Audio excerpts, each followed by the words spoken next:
Welcome back to Life with Dylan. On this channel we explore London pretty much through my perspective at the moment. Really just kind of exploring London in my 20s. So I'm a digital nomad, my full-time job is content.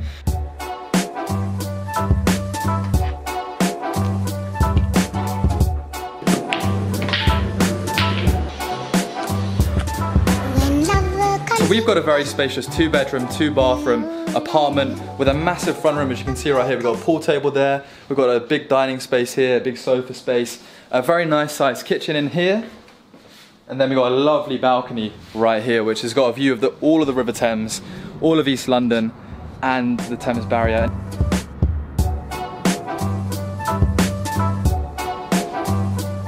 Like, living here is a real experience and it is good value for what we've got.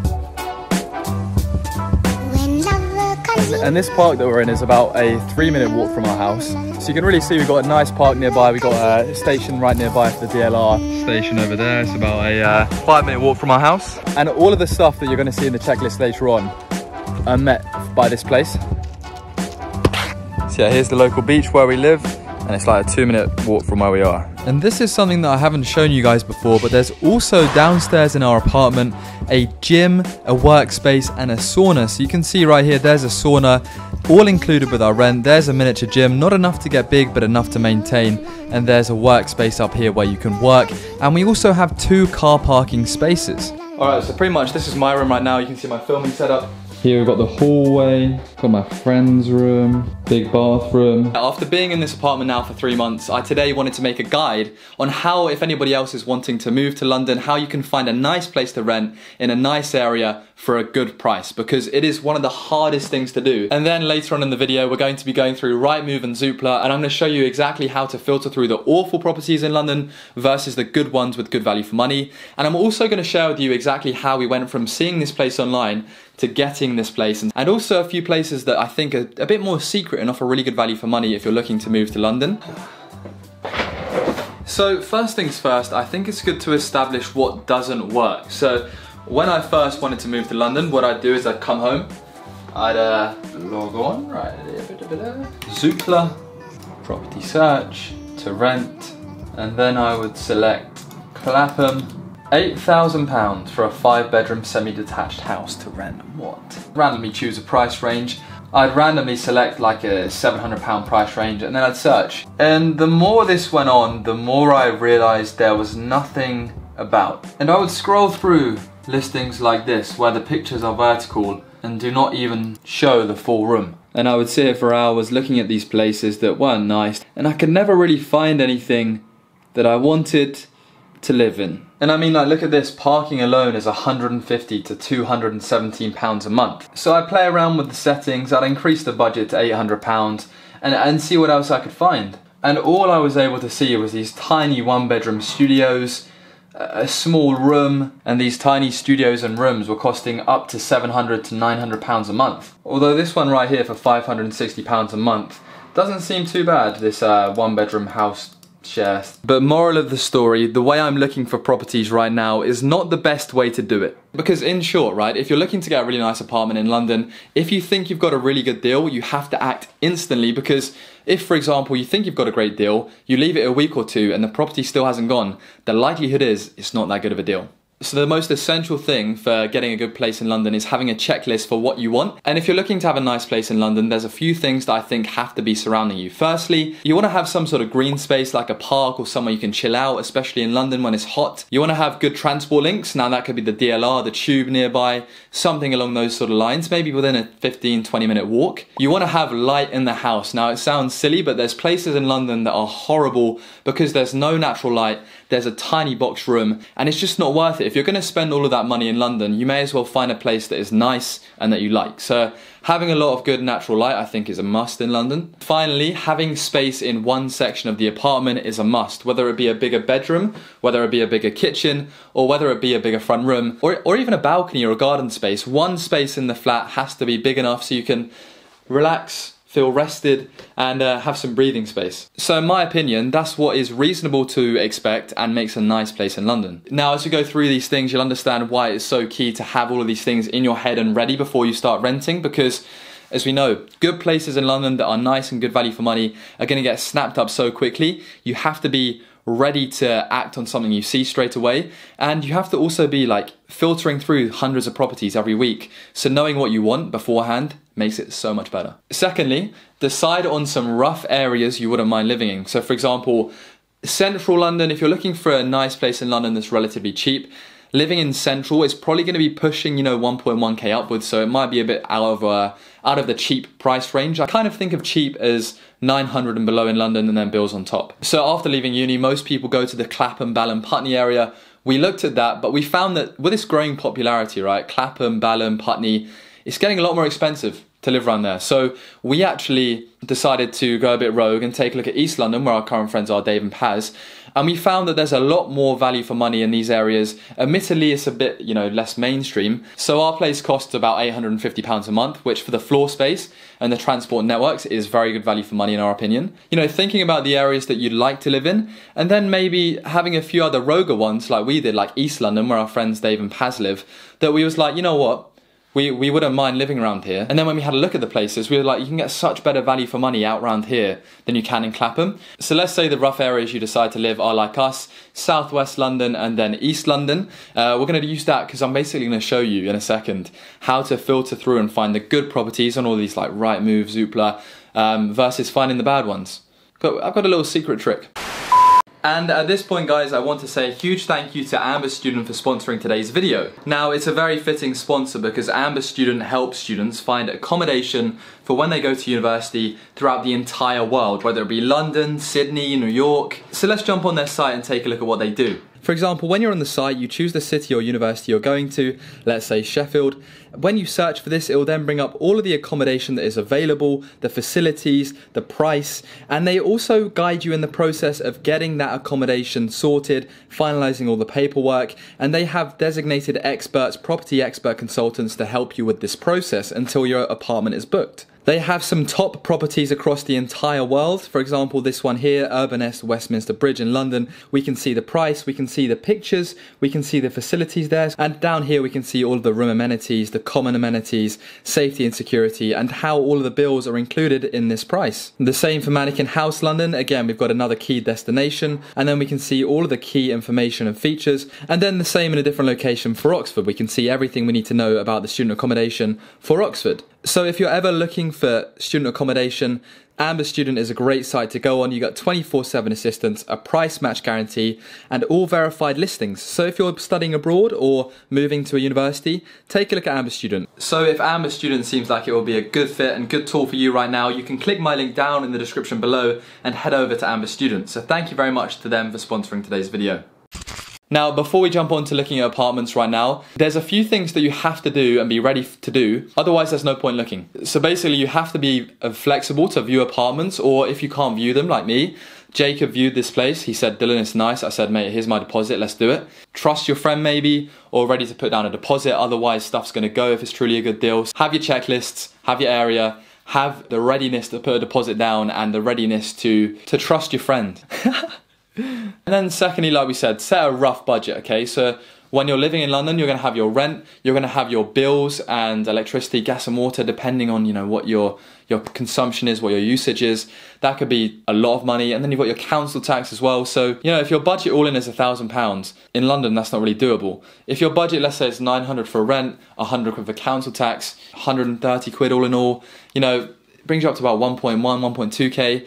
I'd say that's fairly reasonable and on the slightly cheaper side for a nice place in London on the cheaper side, but man, that is not cheap at all when you could live in like Bali for, you could literally have a mansion in Bali for that price. So once you've got all of those things down, I think it's now time to start looking at apartments in London so that you can find the best ones for you. So let's jump onto my laptop, let's take a look at some apartments in London, and hopefully this is helping you get an idea of what you need to do to find a right good place in London to live.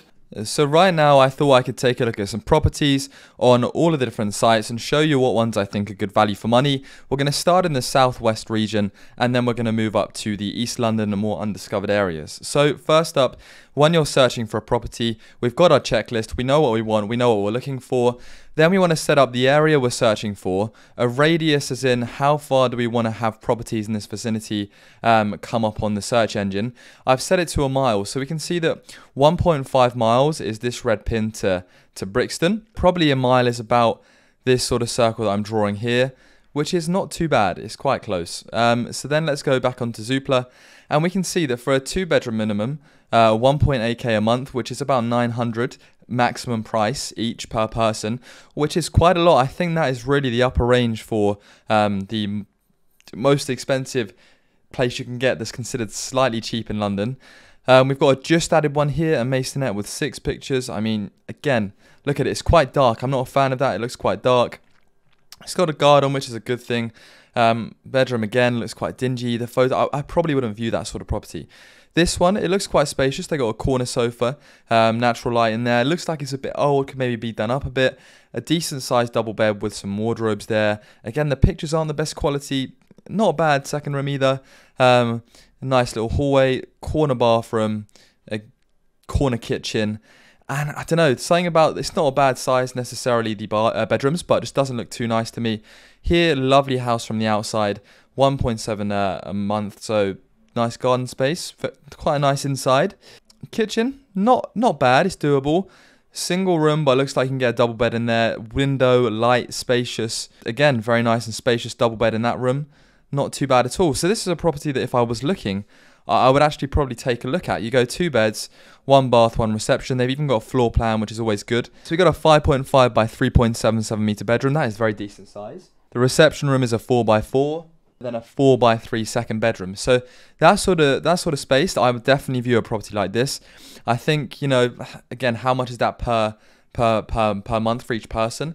177. So you're looking at 860, 868 maybe per month, which again is, you know, fairly expensive, but you have to expect that in London. Recently decorated, quiet leafy location, furnished, good transport links. It does seem pretty nice. So what I would then do is take a look at this map and see roughly where it is. So although he's looking at Clapham area, we can see this is actually quite far out of the Clapham area. So we actually wanted to be in and around here, in and around Clapham Common. This is all the way down here on Trinity Rose. And again, you can see the compromise between a nice place and a nice house, and then, you know, being in the area that you want, especially around Clapham area, because, you know, good luck getting a nice place there.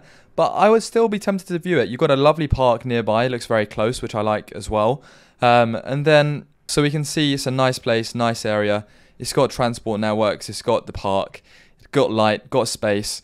Just the area that lets it down, really. But let's continue looking. So there's one property that I think, you know what, okay, it's not got everything I want, but you can kind of make do. This one seems all right, but 3 pictures, I mean, what's going on here? Why is there only 3 pictures? So you got 1 bedroom, bathroom, front room, unless they're classing. So you look at that, bedroom 2 is 2 meters by 2 meters. It's a bit small. That bedroom's too small. And if you're looking to have 2 reasonable sized bedrooms, you know, something like that's not going to ride. So that's why they haven't put a picture of the second bedroom on there, probably because they know how small it is. It's a bit cheeky. I don't like that sort of thing. Here, 1,600 to 800 a month. It's not bad. It's not bad. Would I look at it? 0.1 miles from Tooting Bec. That bedroom looks tiny. I don't think that'd be suitable at all. So you can really see how you're going to keep searching. But if you know what you want, it's easier to filter through the properties that are suitable and not suitable, right? So there's not many properties on there. There's about 12 in the Clapham area for this sort of price range. There's one that I would view there, and I've had a look at the others. They're not bad. The premium listing, again, it's all right. It just looks a bit cramped. The kitchen's not nice at all. So I probably wouldn't be willing to pay, you know, 875 a month for that, because I feel like you can get nicer. So we've had a look at Clapham. Let's take a look at Ballam, and let's move on to a different site. So Ballam, we'll set a radius. Let's go with a very short radius this time. Price, we're going to go up to a max of K each a month, cheap. I don't know, let's just accept it, a K a month, 1K a month. A property added today, that's not bad, because if it's added today, it means it's fresh on the market. It could be a nice one. It could be, you know, this is nice actually. Look at this, you're a nice kitchen, light, modern, garden with a hammock of chairs, very nice. A front room, kitchen, diner, open plan, I like the looks of that. What are the bedrooms saying and what's the location? Bedroom, double bedroom, not bad, I like that. Bathroom, who cares, quite nice. Again, that seems like a very, oh, it's a 1 bed, 1 bathroom, what? I said 2 bedrooms. I don't know why this has happened. Oh, I said 2 bedroom max. Sorry, 2 bedroom min. So I take that back. That property, again, far too expensive in my opinion for a 1 bedroom. Recently added here, double bed only. The problem is, it's not these sort of places, and the reason why you have to be very specific is that it's not going to be big enough for 2 people that work from home that do stuff. If you upgrade to the 2K price mark, you start finding a few other properties. But again, tiny bedroom and so on. It's not going to be that suitable. And nice garden, nice long bathroom, nice bedrooms. Again, this doesn't seem too bad. It's a period cottage. This one's reduced, top floor flat, 2 double bedrooms. Something about it just don't seem right. This one does seem quite good though. 2 double bedrooms, 2 bathroom, open plan living space, private balcony. This is what we're talking about. This does seem quite nice. So again, it's a bit out of the cheap price range, which is again why I'm saying it's so hard to find nice places. But you've got a lovely modern kitchen there. You've got a front room which looks quite nice, 2 double bedrooms. Is there a floor plan? A 6 by 4.5 meter kitchen reception room, nice, with a balcony, very nice. Bedroom 3 meters by 3 meters and 4 meters by 3 meters. Again, it's doable. Ensuite on one of them is a similar layout to our house right now, I'd say, except our bedrooms are a lot bigger. That's a property that I probably would arrange a viewing at if my budget could stretch an extra, 100 and something quid. But obviously 100 and something quid is a fair amount of money, especially per person. It's a nice place. I would definitely look at viewing that, and I'd take a look at the location. Grosvenor Way. Let's take a look at Grosvenor Way. Let's put Ballam in because that's the original area we were looking at. And it's about, see, that's the thing, it's a 42-minute walk to Ballam. So I don't know really if that is ideal. But again, it's a walk to Wandsworth Common. You've got a park near, is it a cemetery? Oh, it's a cemetery, not a park.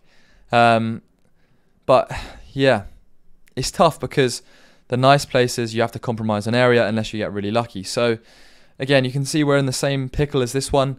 Nice place. The fact that the area isn't exactly what we'd be looking for. But let's take a look at, we could have a look at Putney again, but it's going to be the same sort of situation. So I think you just have to keep going through and filtering week by week the properties until you find one that the area is acceptable, until you find one that, what you're getting aside for value for money in the property is also good. So I've shown you what I think is good value for money out of them properties. Based on what I'm in now, based on my experience looking in that area. Take a look at where we are. Let's go, for example, Pontoon Dock Station. Let's see what there is around here. This is where we are. So let's select a price range of 750. Let's just say that because we pay roughly about that. Oh yeah, we pay under that. We pay under 1,750. But let's say we want 2 bedrooms. We'll just put max, and it can be added any time. There's only 1 property available. That's what I'm saying. So we got really lucky with the timing of this the place, what we got for the price we got.